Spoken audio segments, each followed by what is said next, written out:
नमस्कार, times of Swaraj में आप सबों का स्वागत है और मैं हूं संतोष सिंह। और आज हम टाइम्स ऑफ स्वराज में इस वक्त हम गांधी मैदान में गांधी मूर्ति के जस्ट नीचे खड़े हैं और उस आंदोलन को हम आपको दिखाने की कोशिश कर रहे हैं। ये कुमार प्रसाद किशोर यहाँ आंदोलन है, अनशन पर है। आज अनशन का दूसरा दिन है। जो कल स्थिति थी आज भी स्थिति कमोबेश वही है।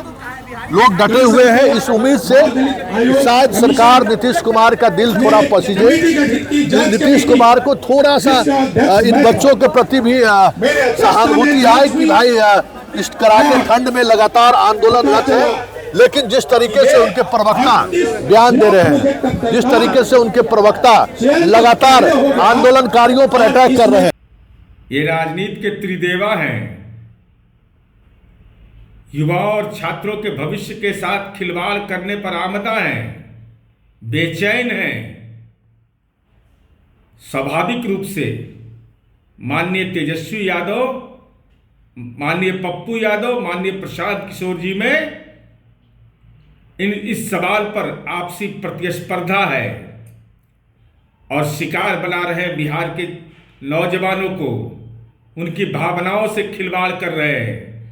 माननीय प्रशांत किशोर जी राष्ट्रपिता महात्मा गांधी के मूर्ति के नीचे अनशन, यह निश्चित रूप से आपको तो कम से कम शोभा नहीं देता है। जो शराबबंदी के खिलाफ मंतव्य देते हो, जो बेटियों का चित्कार सुनना चाहते हैं, महिलाओं के जीवन में कोलाहल पैदा करना चाहते हैं, शराबबंदी खत्म कर करके समाज में तनाव पैदा करना चाहते हैं, वैसे लोग शिक्षा से जुड़े सवाल पर यह नजरिया पेश करते हैं कि शराबबंदी खत्म करेंगे, शराब से प्राप्त आय से को शिक्षा पर खर्च करेंगे। वैसे लोग राष्ट्रपिता के चरणों में जाकर अनशन कर रहे हैं, तो ये निश्चित रूप से राजनीतिक नाटक है। महात्मा गांधी के प्रति जो आपका दुराग्रहपूर्ण रवैया है, शराबबंदी के प्रति जो अपमानजनक रवैया है, इस सवाल पर नजरिया तो आपका साफ है ही। तो जनता सब कुछ जानती है, समझती है कि माननीय उच्च न्यायालय का निर्देश का अनुपालन न किया जाना तो आपकी स्वाभाविक राजनीतिक नियति है, लेकिन राष्ट्रपिता की भावना का अपमान करने वाला व्यक्ति राष्ट्रपिता के चरणों में बैठे, यह कहीं से न्यायोचित नहीं। ऐसा लग रहा है कि सरकार अब आर पार के मूड में है आंदोलनकारियों के साथ, मतलब किसी भी इशूज पे बात करने को तैयार नहीं। ऐसे में इस आंदोलन का होगा क्या? आज 17वें दिन है प्रशांत किशोर का, आज दूसरा दिन है, लेकिन 17 दिनों से ये आंदोलन बिहार में चल रहा है। तो हम मुन्ना जी आप ही से शुरुआत करेंगे। ये आंदोलन एक मिनट इधर आ जाइए। ये आंदोलन को इस तरीके से अब ले जाने की कोशिश हो रही है। आज नीरज कुमार का बयान आया, उसमें उन्होंने सीधे तौर पर कहा है कि आप छात्रों को बरगला रहे हैं, आप अपनी राजनीतिक रोटियां सेक रहे हैं और प्लेटफॉर्म तैयार करने की बस छात्रों का आप इस्तेमाल कर रहे हैं। छात्रों का यदि इस्तेमाल करते तो आज अनशन की स्थिति नहीं आती और पूरा जनसुराज का झंडा बैनर रहता है। सवाल है कि मुख्यमंत्री जी से मांग पूरा हो नहीं हो तो बात की बात है। सिर्फ इतना है, अरे भाई बच्चों की बात को सुन लीजिए। तो आज 18 तारीख से बच्चे अनशन पर, धरना पर, प्रदर्शन, लाठीचार्ज हुआ, लेकिन उनसे आप बात नहीं कर रहे हैं। उसी बच्चे के पिता, वही बच्चे के माताजी आपको वोट दिया है। बच्चों की कोई जाति भी नहीं है, तो बात नहीं करना संवेदनहीनता है। और मुझे लगता है कि ये कोई राजनीति प्रशांत इस मामले में नहीं कर रहे हैं। उनका सिर्फ यही है कि भाई हम अपना सब कुछ वापस ले लेंगे, आप बच्चों से बात कर लीजिए। और ये आए थे प्रशासन के लोग भी कि भाई ये प्रतिबंधित क्षेत्र है। उन्होंने कहा कि भाई प्रतिबंधित क्षेत्र है, लेकिन हम तो कोई धरना प्रदर्शन कर नहीं रहे हैं, हम आमरण अनशन कर रहे हैं, सत्याग्रह कर रहे हैं। और बीपीएससी में बड़े पैमाने पर गड़बड़ी हुई है, और जब जब बड़ी बहाली हुई है तब तक गड़बड़ी हुई है। खास करके जब एसडीएम का 200 पद हो, डीएसपी का लगभग 137 पद हो, तब तो मतलब बड़ा बहाली होता है, तब इस तरह की घटना घटती है। 10 साल में जो बहाली हुई है उसमें आपको भी मालूम है किस तरह से एक जिला के लोग एक जाति के लोगों का बहाली हुआ है। तो सवाल है कि वो वही करें कि 10 साल में जो बहाली या 15 साल में जो बहाली हुई है उसका श्वेत पत्र जारी करे सरकार। जितना भी यहाँ बहाली हुई है या जो भी परीक्षा हुआ है उसका जितना पेपर लीक हुआ है, चाहे नीट का हो तो उसका भी केंद्र बिंदु बिहार ही रहा है। संजीव मुखिया आज तक सीबीआई सब ईडी उडी सब लगा हुआ, आज तक नहीं पकड़ाया है। छोड़ दीजिए सिपाही बहाली, आप याद कीजिए आप कितना स्टोरी बनाए हैं। सिपाही बहाली में उसके बहाल करता कौन थे? एसके सिंघल थे जो पूर्व डीजीपी थे, और कितने बड़े पैमाने पर उसमें गड़बड़ी हुई है, जांच हुई है, जांच रिपोर्ट आया है, लेकिन आप इसीलिए कार्रवाई नहीं कर रहे क्योंकि उसमें जिन लोगों के अनुशंसा पर बहाली हुई है वो सभी सरकार के लोग हैं। तो सवाल है कि यहाँ के नौजवान को आप कहते हैं कि एक तरफ बेरोजगारी पेंशन देंगे, हम 10 लाख नौकरी देंगे, और दूसरे तरफ आप जो है सो परीक्षा के नाम पर, बहाली के नाम पर क्वेश्चन लीक करवाते हैं, मनमानी करवाते हैं। इससे बड़ा अन्याय क्या होता है? यही लड़ाई है। मतलब ये लड़ाई छात्रों की लड़ाई है। इस लड़ाई में प्रशांत किशोर सिर्फ छात्रों के साथ खड़े हैं। बिल्कुल विशुद्ध रूप से ये आप देखेंगे कि जो कमेटी बनी हुई है छात्रों की है, प्रशांत किशोर जी की भूमिका सिर्फ इतनी है कि छात्रों के पीछे से वो ताकत दे रहे हैं, तो उसको न्याय मिलना चाहिए। और बिहार के हर लोगों को, किसी दल का हो, राष्ट्रीय जनता दल का हो या फिर कम्युनिस्ट हो, सब लोग कर रहे हैं। हर लोगों का भूमिका है कि हर लोग मतलब इसमें मदद करें। प्रशांत की भी वही भूमिका है। सही बात है। मतलब ये आंदोलन या फिर छात्र राजनीति के सहारे बिहार में स्थापित होने की नहीं, कोई इससे ना, आप समझिए यहाँ के लोगों का मेमोरी बहुत शॉर्ट होता है। अभी आपको आंदोलन हो रहा है, अब याद कीजिए 1 साल 1 महीने के बाद ये याद रहेगा क्या? कुछ याद नहीं रहेगा। इससे वोट बढ़ेगा क्या? लेकिन चूंकि न्याय का लड़ाई है, अन्याय के खिलाफ है, इसलिए हर आदमी को इसमें साथ देना चाहिए। प्रशांत यदि इसमें लीड ले रहे हैं तो ये बड़ी बात है। लेकिन एक बात और है कि अलग अलग जगहों पर आंदोलन हो रहा है। आंदोलन का जो सामाजिक प्रभाव पड़ना चाहिए था, आज जैसे कई लोगों ने सड़क पर उतरा, कई लोगों ने रेल जाम किया, कई लोगों ने मसाल जुलूस निकाला। ये अलग अलग जो आंदोलन हो रहा है इससे सरकार पर जो इम्पैक्ट पड़ना चाहिए वो भी नहीं पड़ रहा है। तो प्रशांत किशोर जैसे कह सकते हैं कि स्ट्रेटजी बनाने वाले लोगों को देखिए, इस और भी तो ध्यान रखना चाहिए। जब वो लोग 18 तारीख को धरना पर गए, उसके पहले वो लोग लगातार डिमांड पत्र सब लिखे, तो कोई मिलने नहीं गया उससे। 10 मिनट में तेजस्वी यादव गए, पप्पू यादव 5 मिनट के लिए गए। पहले हमारे दल के एक यूथ के IPS है वो गए, फिर हम अपने गए, फिर हमारे प्रदेश के अध्यक्ष गए, फिर प्रशांत गए, और जाने के बाद कहा कि आप लगातार इतना दिन से अनशन पर है, 11 दिन हो गया है, तो इसको थोड़ा व्यापक बनाइए। और जब व्यापक की बात हुई तो उसमें हम सब लोगों ने मेहनत किया और छात्र सांसद यहाँ आयोजित किया गया।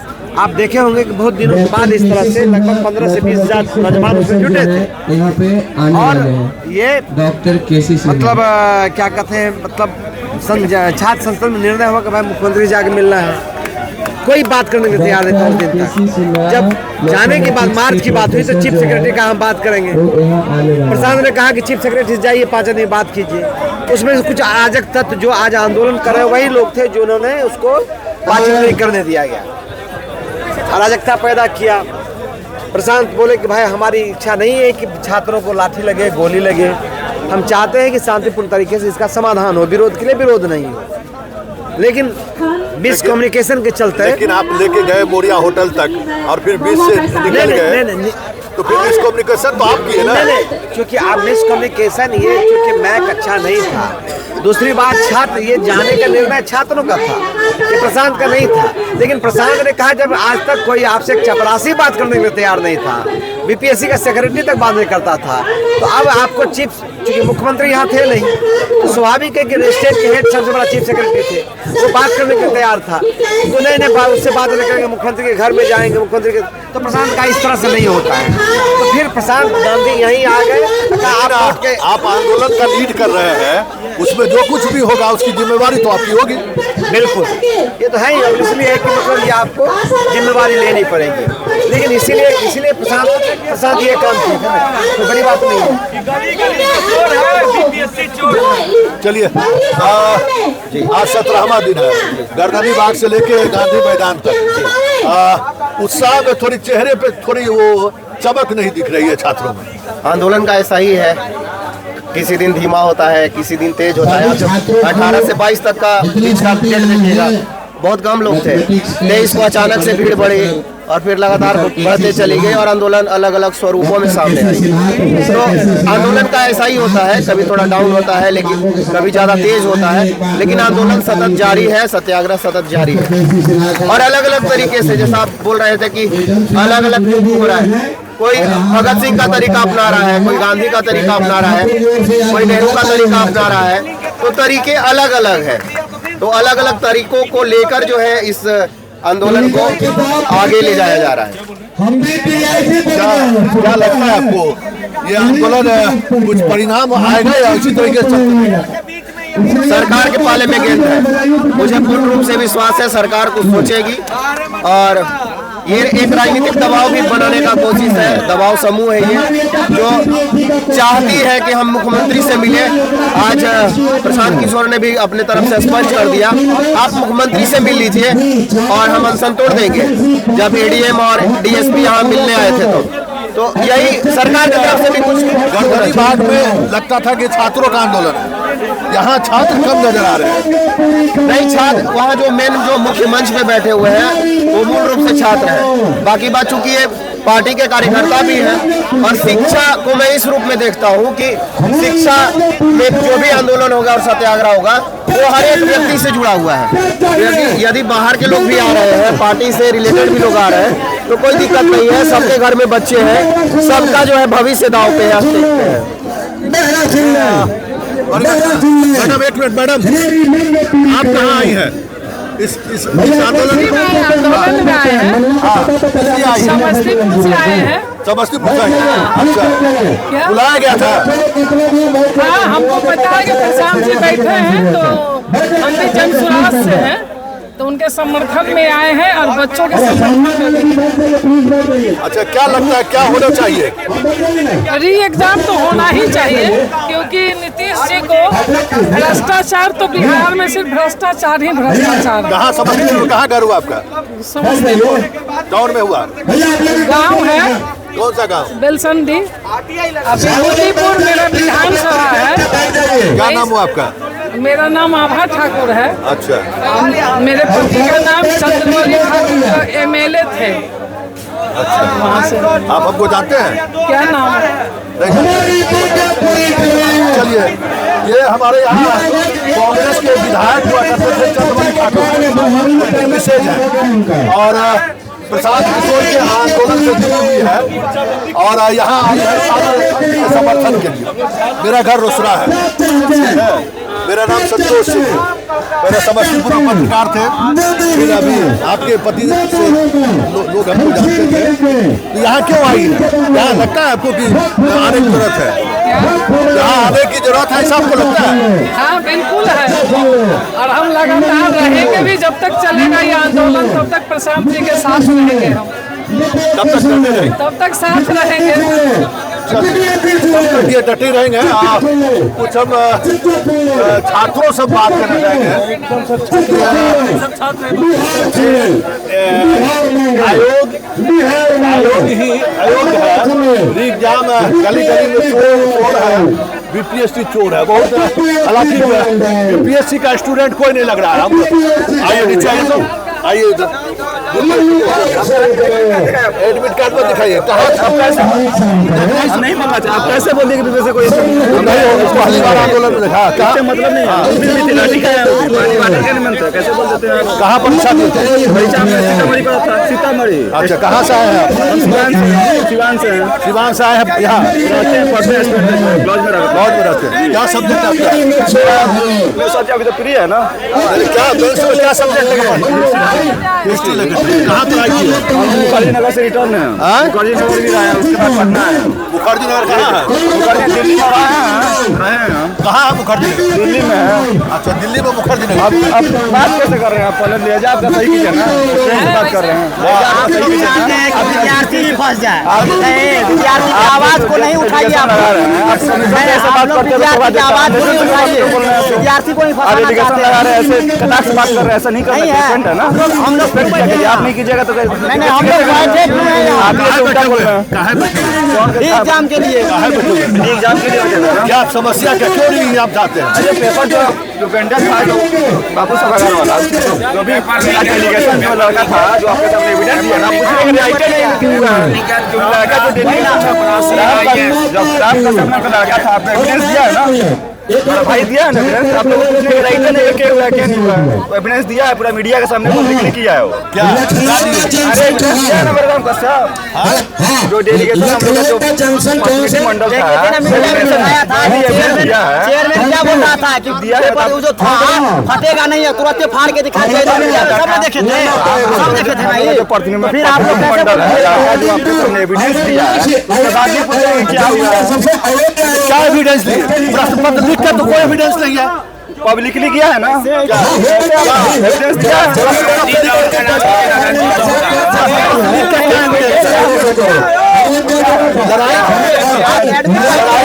पत्र लिख को लेकर है या किसी और विषय को लेकर है?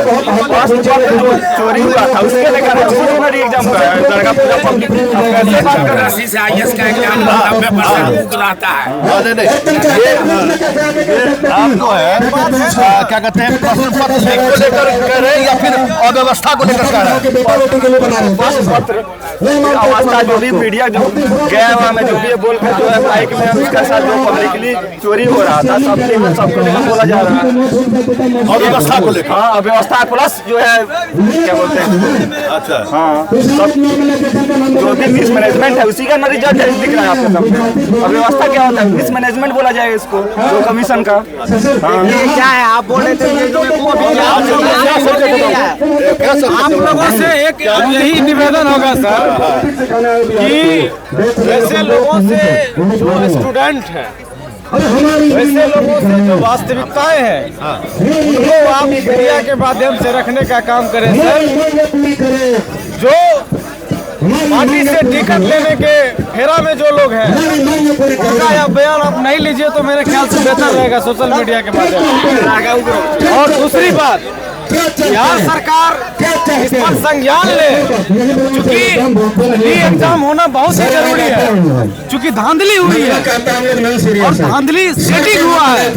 जिस प्रकार से सुप्रीम कोर्ट में कॉलेजियम सिस्टम होता है सर, आप भी जानते हैं बिहार का प्रतिष्ठित परीक्षाएं जो है बीपीएससी है। अब एसपी का बेटा ही एसपी बनेगा, डीएसपी का बेटा ही डीएसपी बनेगा, एसडीओ का बेटा ही एसडीओ बनेगा, सीओ का बेटा ही सीओ बनेगा, रिवेन्यू ऑफिसर का बेटा ही रिवेन्यू ऑफिसर बनेगा।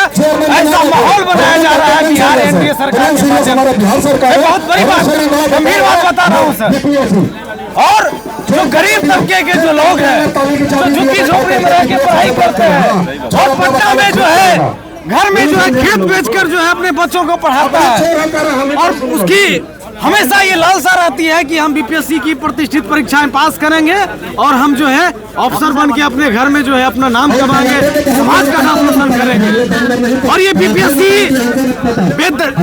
बेदागी हो चुकी है, इस पर संज्ञान लेना चाहिए। ये जो रवि परमार मनु भाई जो बीपीएससी अध्यक्ष है, उनको जब बता दिया गया कि बीपीएससी में जो है, अब एक बात बताइए, एक एग्जाम आपने एक एग्जाम जो है आप रिजेक्ट किए है, एक जो है आप रिजेक्ट नहीं किए है। स्पष्ट है कि भाई आपने गड़बड़ी हुआ है, आप जो है ले रहे हैं। और उसके बाद उसी डेट में व्हाट्सएप पर जो है वायरल पत्र भी आपको दिखाया गया, आयोग को दिया गया, चीफ सेक्रेटरी को भी दिया गया है। दूसरा एविडेंस ये है कि आपने जो है, सरकार तो कोई नोटिस ले ही नहीं रहा है। देखिए, जो नेता विरोधी दल आदरणीय श्री तेजस्वी प्रसाद यादव जी हैं, जो संवैधानिक पद है, संवैधानिक पद पर माननीय श्री तेजस्वी प्रसाद यादव जी ने पत्र लिखे मुख्यमंत्री श्री नीतीश कुमार जी को।